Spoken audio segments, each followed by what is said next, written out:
जय भीम दोस्तों, मैं रजत मौर्य आप सभी का स्वागत करता हूँ बहुजन साहित्य की इस खास सीरीज में, जहाँ पर हम बहुत सारे ऐसे लोगों से जुड़ने की कोशिश कर रहे हैं जो कि अपने अपने क्षेत्र में बहुत ही बेहतरीन काम कर रहे हैं। इसी इसी क्रम में आज हमारे साथ मौजूद हैं अभिलाषा जी, जो कि साइकोलॉजिस्ट हैं और बहुजन तबके के ऊपर वो काम कर रही हैं। उन्होंने थोड़ा बहुत कुछ शुरू किया है अभी इनिशियली, जिससे कि वो इस समाज को और इन डेप्थ में समझ पाए और गाइडेंस कर पाए कि किस तरीके से मनोचिकित्सा के क्षेत्र में काम किया जा सकता है और किस स्तर पर बहुजन तबके में मनोचिकित्सकों की जरूरत है। अभिलाषा जी, आप अपने बारे में कुछ छोटा सा एक बताना चाहेंगी कि कहाँ से आप बिलोंग करती हैं, किस बैकग्राउंड से आप आती हो, किस तरह से आपकी पूरी स्टडी वगैरह ये रही। आई थिंक थोड़ा सा नेटवर्क इश्यूज भी है। रजत, आई थिंक आपने मेरा इंट्रो मांगा है, तो जय अच्छा। भीम। मेरा नाम अभिलाषा है। I work as a psychologist. मेरी जो स्पेशलाइजेशन है वो है काउंसलिंग में। तो अगर आप कहें तो एज अ प्रोफेशनल काउंसलर मेरा काम है। और मैंने अपनी पढ़ाई Tata institute of social sciences Mumbai से की हुई है। वहाँ से मैंने अपना एमए किया है। और मैंने कई संस्थाओं में काम किया हुआ है। जो मेरी लास्ट संस्था जी जहाँ पे मैंने काम किया था वो थी जनसाहस, और अभी यहाँ पे एज अ प्राइवेट प्रैक्टिस कर रहे हैं। ओके। तो आप मुझे थोड़ा सा अपने फैमिली बैकग्राउंड के बारे में आप थोड़ा सा बता पाएंगे, किस तरह के बैकग्राउंड से आप निकल कर आती हैं, तो इससे एक इन डेप्थ हमें मिलेगा। जो युवा साथी हैं उनको भी समझ में आएगा कि आप किसी भी बैकग्राउंड से हो लेकिन आप किसी भी क्षेत्र में अपना करियर बना सकते हैं। जी जी। तो मेरे फादर जो हैं वो इंजीनियर हैं, और एक मेरा बड़ा भाई है। और हम लोग अपर मिडिल क्लास में आते हैं। और मतलब कि हमारी स्कूलिंग वगैरह ठीक हुई है। मतलब अगर आप मेरा कास्ट लोकेशन पूछेंगे तो एससी एससी कम्युनिटी से हम आते हैं। और हम पहली लड़की हैं जो मास्टर्स कर रही है, मतलब हमारी कम्युनिटीज में, दैट टू साइकोलॉजी जैसे सब्जेक्ट्स में, मास्टर्स वगैरह कोई करता नहीं है, क्योंकि बहुत ही नई फील्ड है और काफी गेट कीपिंग भी चलती है। तो फिर हाँ, मतलब ये है। थैंक यू वेरी मच, आपने इतना डिटेल में हमें बताया कि आप किस फैमिली बैकग्राउंड से बिलोंग करते हैं। मैं आपसे ये समझना चाहूंगा कि साइकोलॉजी और साइकोलॉजिस्ट और साइकेट्रिस्ट, इन दोनों में क्या अंतर है। जी जी। तो साइकोलॉजिस्ट जो जो मेरा मेरा काम है, बेसिकली हम लोग मेडिकेशन प्रोवाइड नहीं कर सकते, हम थेरेपीज देते हैं, हम इंटरवेंशन वगैरह प्लान करते हैं।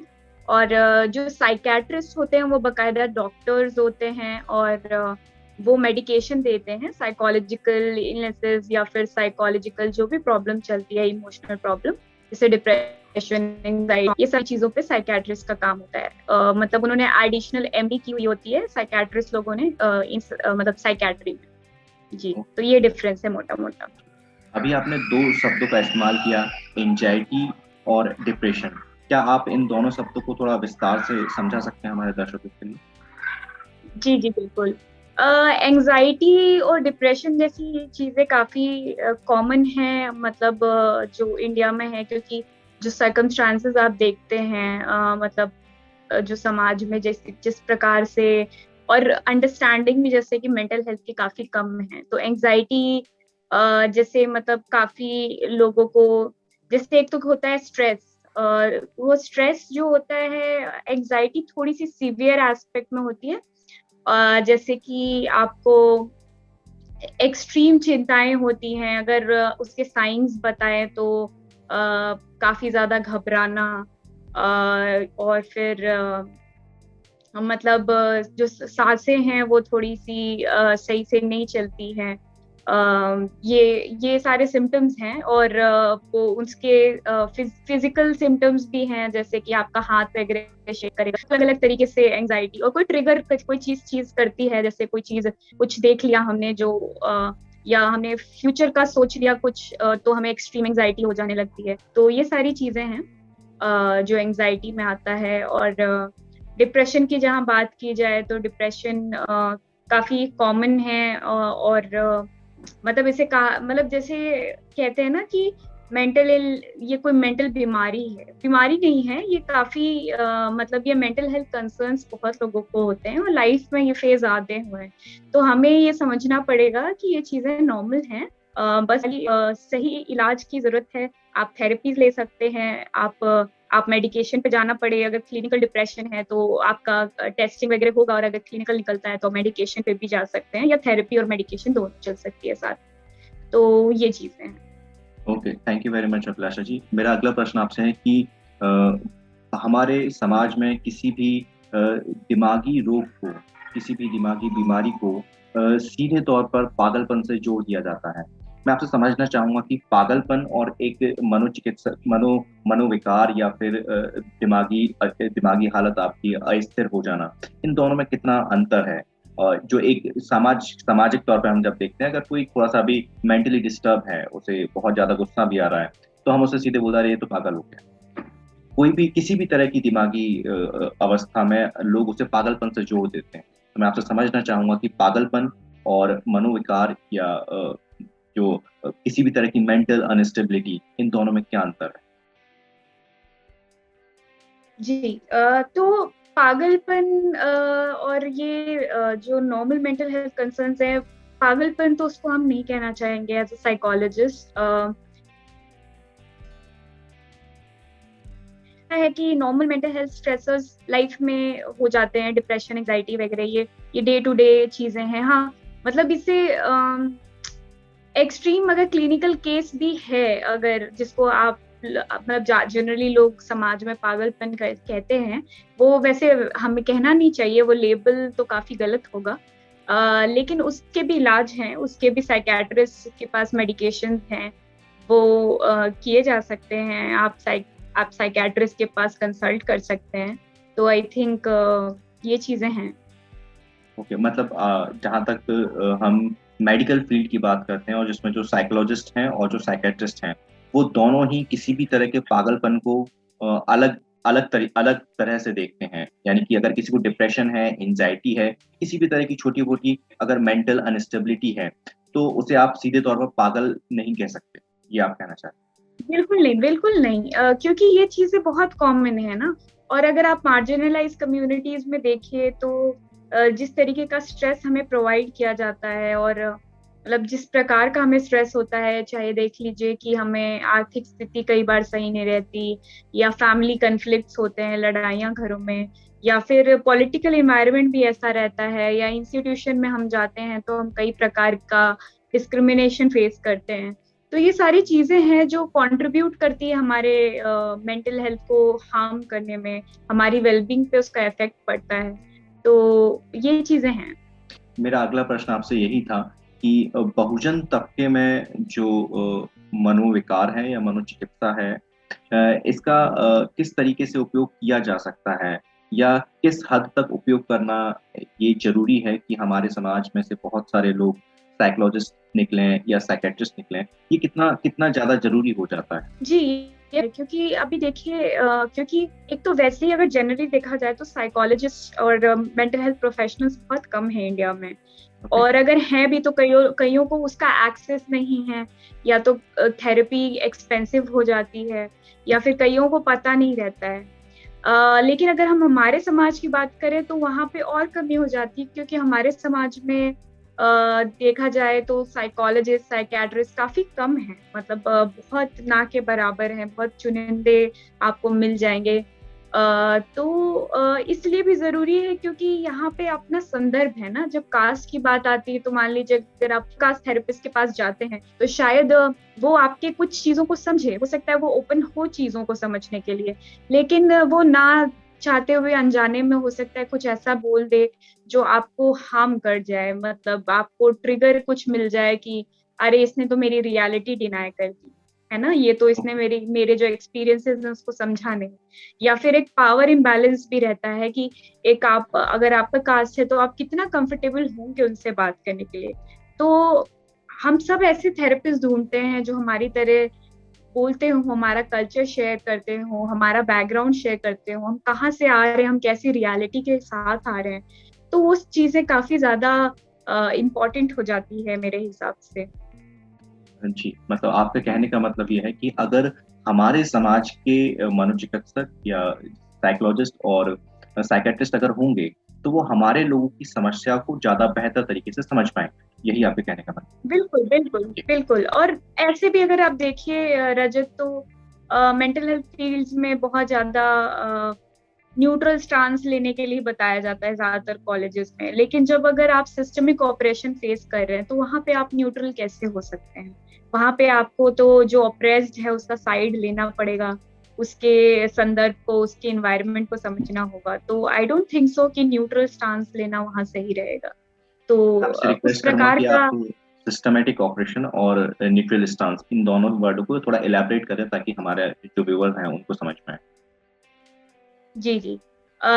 न्यूट्रल मतलब कि एक थेरेपिस्ट को कई बार ट्रेनिंग हमें मिलती है कि मतलब एक एक मतलब बीच का स्टांस लेना है, कुछ रिएक्शन तटस्थ नहीं तटस्थ देना है। तटस्थता जिसे कहते हैं। हाँ, हाँ। तो इस तरीके की चीजें हैं। लेकिन हमें जो आपके पास जो क्लाइंट आ रहा है उसको वैलिडेट करना बहुत जरूरी है कि हाँ, आपके साथ ये चीजें हुई हैं। वहां पे आप सिर्फ सीधा मैं हूँ यहाँ सुनने के लिए, मैं समझ रहा हूँ, ये करके आप नहीं बैठ सकते। हुँ। आपको बताना पड़ेगा कि ये रियलिटीज हैं, और उसका उसके उसके साथ उसको फेवर करना पड़ेगा आपको वहां पे बेसिकली।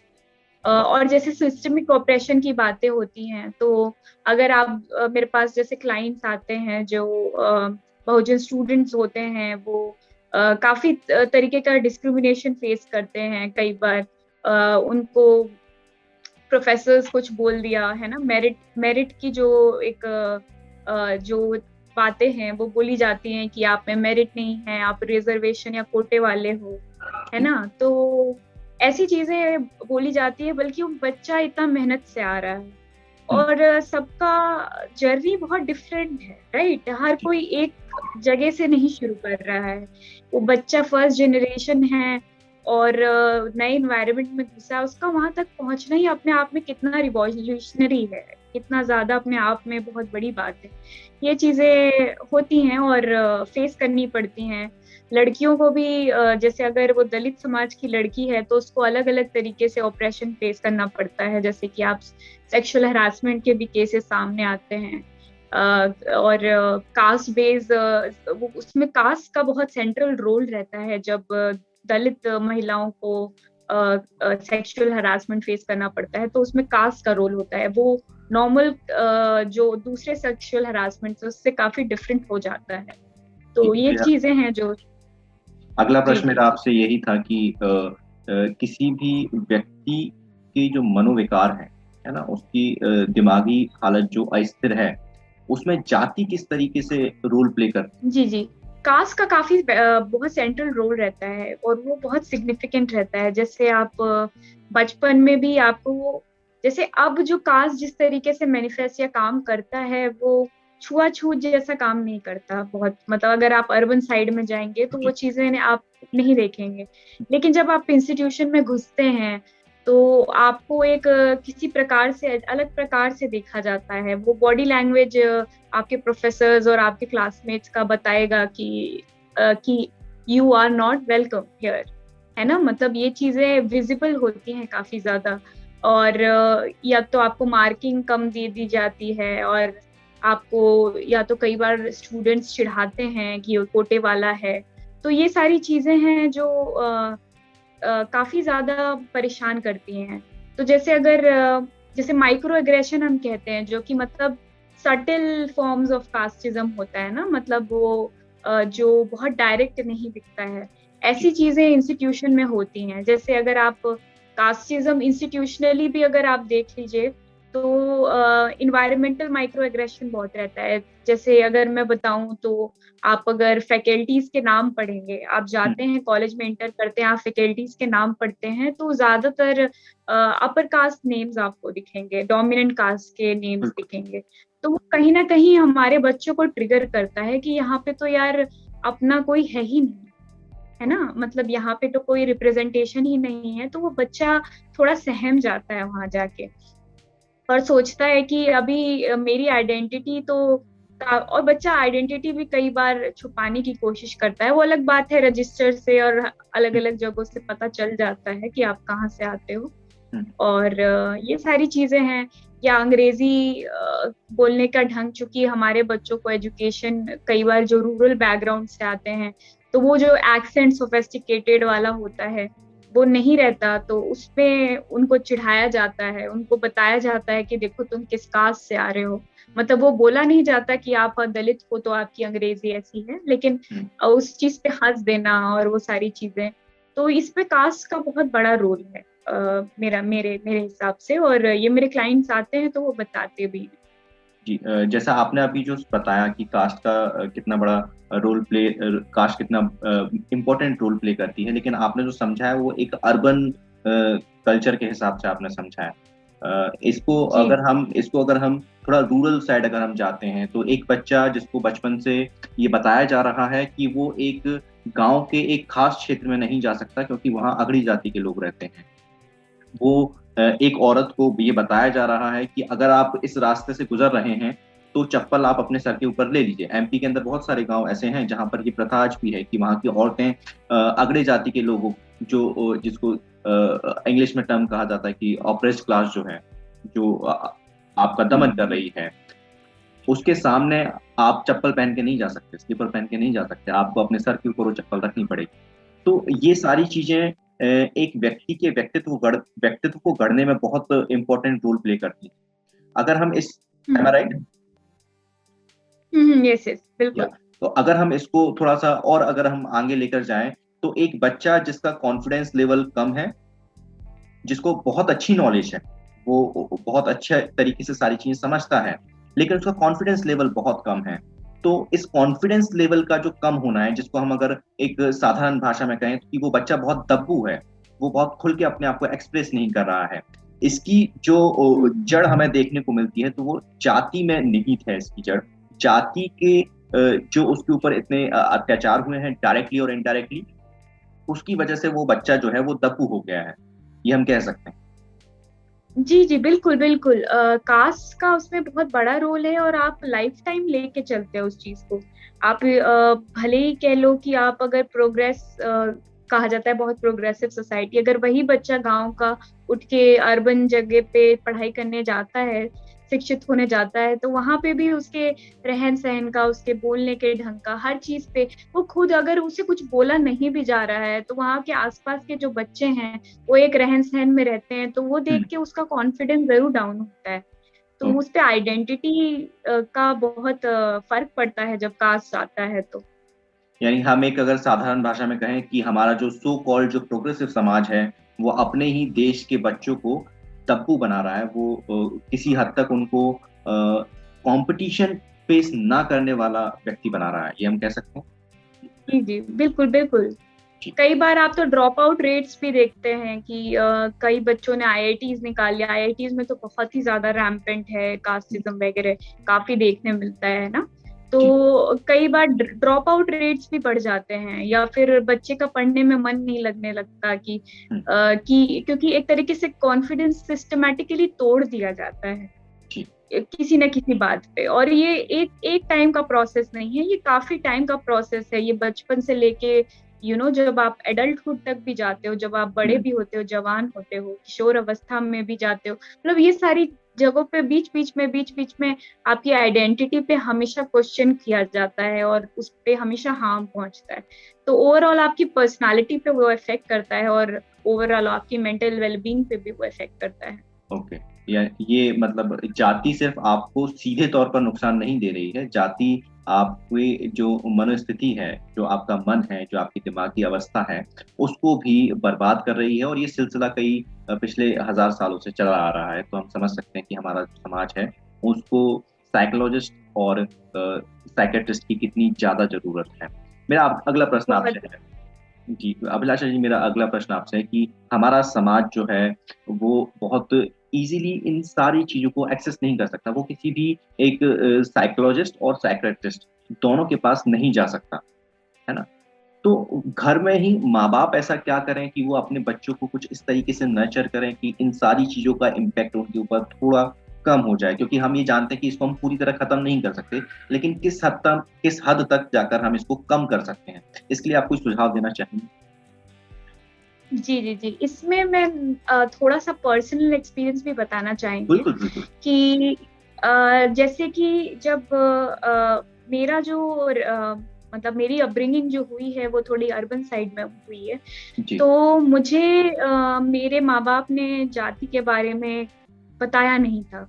मतलब इस तरीके से बताया नहीं था कि मतलब मुझे ये बोला गया था कि सब पुरानी चीजें, अभी ये सब होता नहीं है। पर जब हम स्कूलों में जाते थे और देखते थे तो रियलिटी बहुत ही डिफरेंट रहती थी। तो मतलब मेरा आधा टाइम कंफ्यूजन में गया कि आखिर ये क्या है, मतलब ना, मतलब ये सारी चीजें क्यों हो रही हैं। वो फिर क्या होता है, हम इंटरनलाइज करने लग जाते हैं कि शायद मेरे में कोई कमी होगी इसलिए मेरे साथ ऐसा हो रहा है।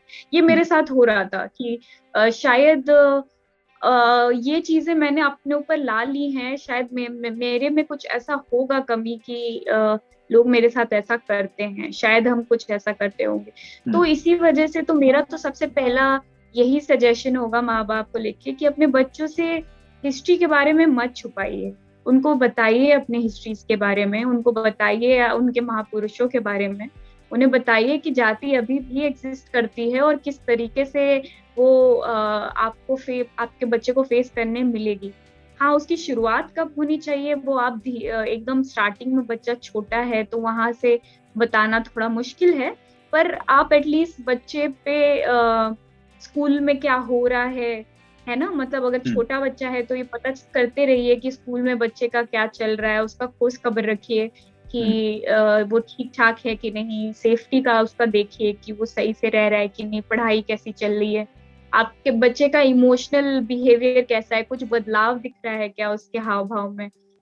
तो ये सारी चीजें आप अगर छोटा बच्चा है तो पता कर सकते हैं।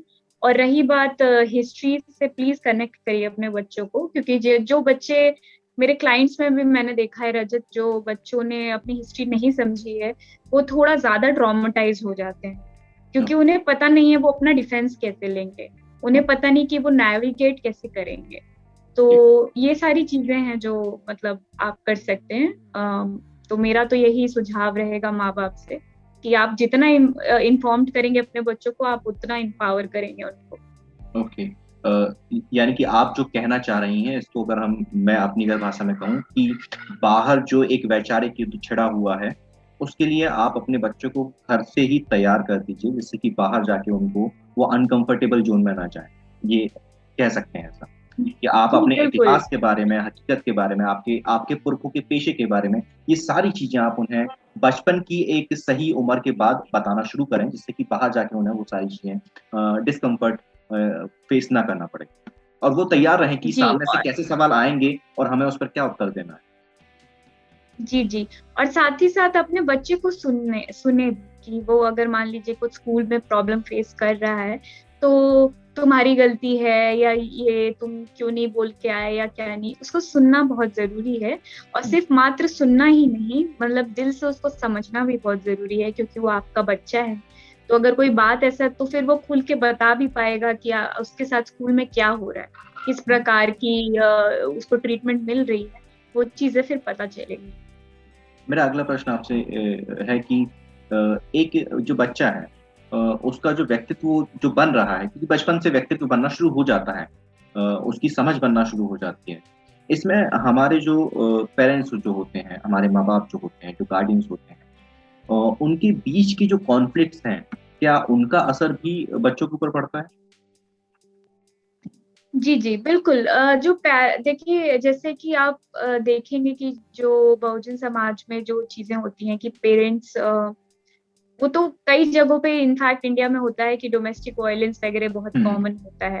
हुँ, तो अगर वो चीज़ हिंसा वगैरह देख रहा है बच्चा, हुँ, या अगर मान लीजिए वो शारीरिक हिंसा नहीं भी है, इमोशनल या साइकोलॉजिकल हिंसा भी देख रहा हुँ, है, तो कहीं न कहीं वो चीज़ें भी अफ़ेक्ट करती हैं बच्चों को। हुँ, वो जैसे हमारी ना ऐसे मेरे क्लाइंट्स आए हैं जिनकी प्यार की परिभाषा ये हो जाती है कि अ, उन्हें पता ही नहीं कि लव कैसे शो करते हैं, कोई किसी हुँ, भी प्रकार का लव। हुँ, तो उन्हें रहता है कि मारपीट बहुत कॉमन है हुँ, और ये एक प्यार का हिस्सा है, ये अंडरस्टैंडिंग बन जाती है, ये हुँ, वर्ल्ड व्यू बन जाता है। हुँ, तो इसीलिए घर का जो वातावरण है, वो आपस के जो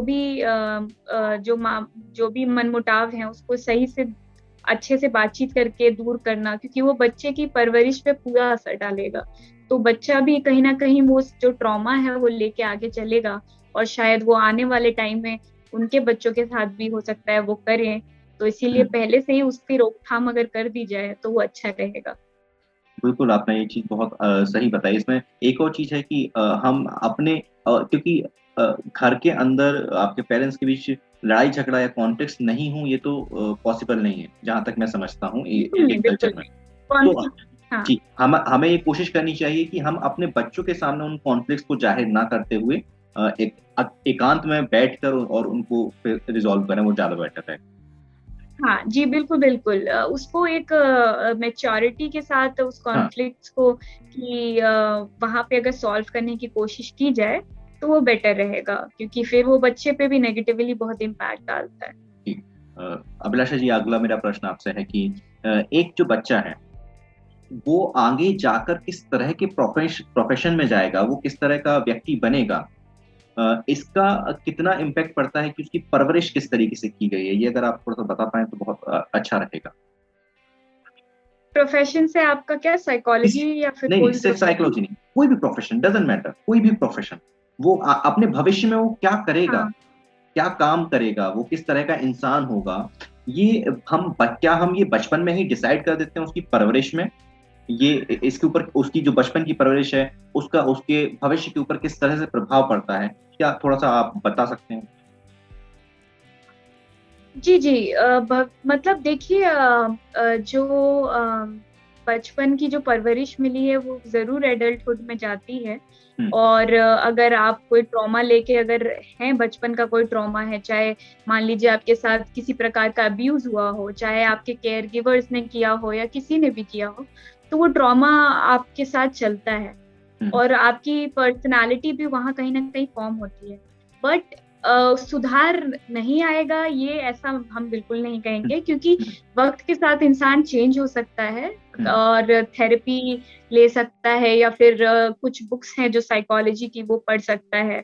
हुँ, uh, adult childrens of emotionally immature parents करके एक बुक है, अगर चाहे तो लोग पढ़ सकते हैं उसको, साइकोलॉजी में बिल्कुल। है।